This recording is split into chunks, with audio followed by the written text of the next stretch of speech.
Hey everybody out there in social media world, I wanted to try something new, to start doing some video blogs to discuss things that I wrote about or things I'm thinking about this week. And I wanted to just take a few minutes to reflect a little bit on my blog post that I wrote this week about some social media pastors, Mark Driscoll and John Piper, trying to express their discomfort with President Barack Obama. And it was interesting when I wrote the piece and started to share it, because as I started to share it on Facebook, people immediately started to comment on it and started to share it and click on it, and it really became something interesting, because once people started sharing it, people started commenting on it. And generally, most of the comments were very positive, and I think people were thinking similar thoughts.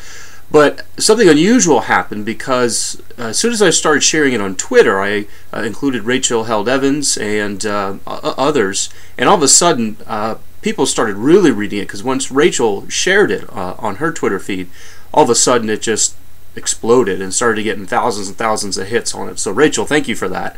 And my site shut down for a little bit because of it.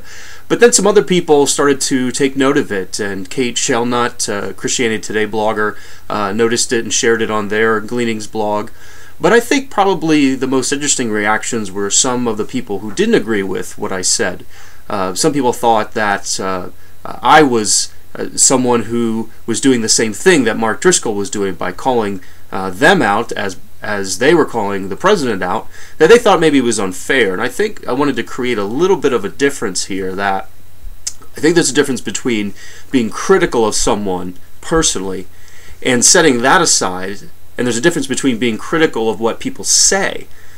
So I don't think some people understood kind of the dichotomy I was trying to create here. I think it's interesting that some may not see it separated as clearly, because I think we can still criticize people's words without criticizing their personhood or criticizing who they are or getting nasty or snarky about people.